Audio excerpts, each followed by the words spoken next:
ठंड में गरीब अनाथ बहनों का गाजर का हलवा। माँ, माँ उठो ना। दीदी, माँ उठती क्यों नहीं? माँ पांचों बहनों को छोड़कर जा चुकी है पिंकी। कहते कहते 9 साल की राधा भी रो पड़ी। बबीता, गौरी, राधा, पिंकी और मुनिया के सामने उनकी माँ की लाश पड़ी हुई थी, जिसे देख उस माँ की गरीब बेसहारा बेटियां सिसक सिसक कर रो रही थीं। सबसे छोटी मुनिया को पता भी नहीं था कि उसकी माँ उसे हमेशा के लिए छोड़कर जा चुकी है। पांचों ने बड़े दुख के साथ अपनी माँ का अंतिम संस्कार किया। बड़ा ही अजीब नजारा था। वो एक माँ अपनी चिता की अग्नि से जलते हुए उस ठंड में गर्माहट दे गई। ऐसे ही 2 दिन बीत गए। मुनिया रोने लगी। गौरी मुनिया को गोद में लेकर चुप कराने की कोशिश करती है। दीदी, लगता है मुनिया को जोर की भूख लगी है, वो बस रोई जा रही है। जानती हूँ गौरी, मगर मुनिया को पिलाने के लिए घर में दूध भी नहीं और ना ही हमारे पास पैसे हैं। तभी बबीता राशन के डिब्बे देखती है जिसमें उसे जरा सा चावल मिलता है, जिसे देख वो डबडबाई आंखों से कहती है, एक काम करती हूँ, इसका गीले चावल बनाकर सबको खिला देती हूँ। कम से कम इससे मेरी भूखी बहनों के पेट में कुछ तो जाएगा। बबीता चूल्हे का धुआं झेलकर भात बनाने लगती है और उसकी बाकी की बहनें ठंड में ठिठुरते हुए भूख भरी आंखों से उसे देखती हैं। देखो, चावल बन गया मेरी बहनों, आओ खाते हैं। सबको भूख इतनी थी कि सब खाने लगी और बबीता एक एक दाना दूध मुही मुनिया के मुंह में भी डालती। तभी एकदम से उन्हें गाजर के हलवे की खुशबू आती है।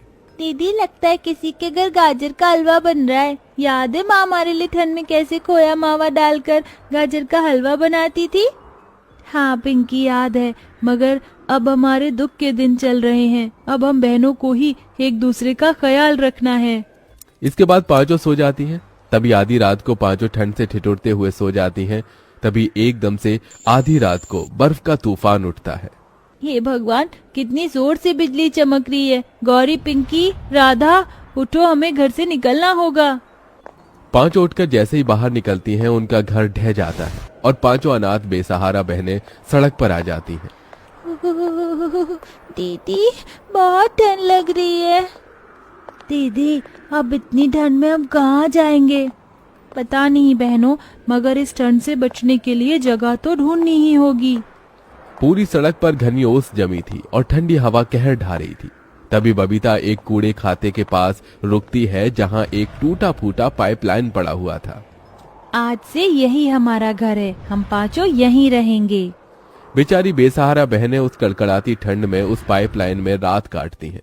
अगले दिन बबीता काम ढूंढने जाती है, मगर बच्चा जानकर उसे कोई काम नहीं देता। हे भगवान, कोई मुझे काम नहीं दे रहा, ऐसे में अपनी बहनों को कैसे पालूंगी? तभी उसे एक रेडी पर गाजर का हलवा बिकता दिखाई देता है। ठंड के मौसम में सब गाजर का हलवा खाना पसंद करते हैं, क्यों ना मैं भी गाजर का हलवा बनाकर बेचूं? मगर पैसे कहाँ से लाऊं? तभी बबीता को कुछ लोग भीख मांगते दिखते हैं और उसकी आंखों के आगे अपनी बहनों का भूखा चेहरा आता, जिसके चलते वो भीख मांगने लगी। साहब जी, दया करके कुछ खाने को दे दो, मेरी बहनें बहुत भूखी हैं। तभी दया खाकर एक ढाबे वाला उसे रोटी देता है, जिसे लेकर वो जाने लगती है। तभी उसे बीच रास्ते में ठंड से ठिठुरती एक बुढ़िया दिखती है। तभी ललचाई आंखों से वो रोटी मांगती है। बेटी, बड़ी भूख लगी है, मुझे ये रोटी दे सकती हो? 2 दिन से कुछ नहीं खाया। ये लो अम्मा, ये रोटी आप खा लो। रोटी देकर जैसे ही बबीता जाने लगती है, तभी बुढ़िया परी बन जाती है। बबीता, तुम दिल की बहुत अच्छी हो। इतने दुख में होकर भी तुमने अपने हिस्से की रोटी दे दी। मैं भी तुम्हें कुछ देना चाहती हूँ। परी अपनी जादुई छड़ी घुमाकर बड़े ही चमकीले लाल गाजर देती है। ये लो, जादुई गाजर है। तुम गाजर का हलवा बेचना चाहती थी ना? इसे तुम जितना भी गाजर का हलवा बनाकर बेचोगी, ये घटेगा नहीं। जादुई गाजर को देने के लिए तुम्हारा बहुत बहुत शुक्रिया परी। गाजर लेकर बबीता अपनी चारों बहनों के पास आ जाती है और सारी बात बताती है। अगले दिन चारों अनाथ बहनें मुनिया को गोदी में लिए गाजर का हलवा बनाकर बेचने फुटपाथ पर आती है, जहां गौरी जोर जोर से लोगों को आवाज लगाकर बुलाती है। गाजर का हलवा खा लो, ठंड में लाल लाल ताजे गाजर का हलवा खा लो। एकदम सस्ते में, पहले आओ पहले पाओ। गाजर के हलवे की खुशबू से लोग उन पांचों अनाथ बहनों के पास खिंचे चले आते हैं। भाई खुशबू तो बहुत ही बढ़िया आ रही है हलवे की, एक प्लेट देना। जी साहब, ये लीजिए। जैसे ही ग्राहक उन अनाथ बहनों का गाजर का हलवा चखता है तो वो खुश होकर तारीफ करते हुए बोलता है, भाई वाह, तुम बच्चियों ने तो बड़ा ही गजब का गाजर का हलवा बनाया है। किससे सीखा? माँ से? माँ शब्द से ही सबकी आंखों में आंसू भर आते हैं। लेकिन हमारी माँ तो है ही नहीं, वो तो कब की मर गई, हम अनाथ हैं। पिंकी की ये बात सुनकर ग्राहक का दिल निकल आया। उसने दया का हाथ उनके सिर पर फेरते हुए कहा, बेटी, जिनका कोई नहीं होता उनका भगवान होता है, ये लो तुम्हारे पैसे।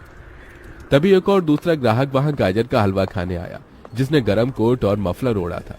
वहीं बेचारी वो अपनी बहनें ठंड में ठिठुरे जा रही थी। अरे जरा एक प्लेट गाजर का हलवा तो लगाना। ये लीजिए बाबूजी। गाजर के हलवे का स्वाद इतना बढ़िया था कि ग्राहक ने एक नहीं बल्कि 2 से 3 प्लेट हलवा खाया। भाई वाह, हलवा तो गजब का बनाती हो तुम बहनें, खाकर दिल खुश हो गया। ग्राहक पैसे देकर चला जाता है। तभी राधा ठिठुरते हुए कहती है, दीदी, आप तो ये ठंड सही नहीं जाती। दीदी माँ होती तो हमारे लिए स्वेटर बुनती ना, हम ऐसे बिना स्वेटर के नहीं होते। अपनी बड़ी बहन को थोड़ा वक्त दो। मेरी बहनों, मैं तुम्हारे लिए जल्दी स्वेटर खरीद कर ले आऊंगी। ऐसे ही दिन बीतते जाते हैं और वो बेसहारा अनाथ बहनें ठंड में कपकपाते हुए हर दिन उसी ठंड भरी सड़क पर गाजर का हलवा बेचती और कभी बड़ा पाव तो कभी रूखा सूखा खाकर सो जाती, जिससे पैसे जोड़ जोड़ कर वो अपनी बहनों को स्वेटर दिलाती है। गाजर का हलवा खा लो, ठंड में लाल लाल ताजे गाजर का हलवा खा लो, एकदम सस्ते में, पहले आओ पहले पाओ। अब तो ठंड में उनके गाजर का हलवा खाने के लिए लोगों की भीड़ लगने लगती है और हलवा जितना बिकता परी के दिए जादू से उतना ही बढ़ता जाता। दीदी, ये गाजर का जादुई हलवा तो बहुत ही अच्छा है, जितना बिकता है घटने की बजाय बढ़ता जाता है। हाँ पिंकी, ये बस उस जादुई परी के लिए वरदान का ही असर है, वरना आज हम अनाथ बहनें भूखी मर रही होती। कहते कहते दुख से बबीता रोने लगती है। हर दिन के साथ बिक्री बढ़ती जाती है, जिससे बबीता अपने और अपनी बहनों के लिए एक घर बना लेती है और अब पांचों उसी में रहने लगती हैं। दीदी, इस घर में बिल्कुल भी ठंड नहीं, यहाँ कितनी गर्माहट है। हाँ, अब हमें अपना घर मिल गया, हमें उस टूटे फूटे पाइपलाइन में नहीं रहना पड़ेगा। तभी डबडबाई आंखों से बबीता कहती है, हाँ मेरी बहनों, आज हम गरीब अनाथ बहनों के पास अपना घर है, इसलिए कुछ मीठा तो खाना चाहिए, और इस गाजर के हलवे से अच्छा क्या होगा। पांचों बहनें गाजर का हलवा खाकर उस खुशी को आपस में बांटती हैं और मुनिया अपनी तोतली जुबान में बोलती है, आता है। दीदी देखो, मुनिया भी बोलने लगी, गाजर का हलवा उसे भी पसंद आया। ये हलवा है ही इतना स्वादिष्ट, मुझे तो और खाना है। मुझे भी एक कटोरी गाजर का हलवा और चाहिए। हाँ हाँ, ये लो मेरी बहनों, खाओ पेट भर कर खाओ, आज कितने दिन बाद हमने कुछ अच्छा खाया है। उस दिन से पांचों अनाथ बहनों का सारा दुख दूर हो जाता है, क्योंकि अब उनके पास अपनी छत थी। बबीता अपनी चारों बहनों को स्कूल भी भेजने लगती है और खुद सारी जिम्मेदारी उठा लेती है और हलवा बेचकर चारों को पढ़ाती लिखाती है।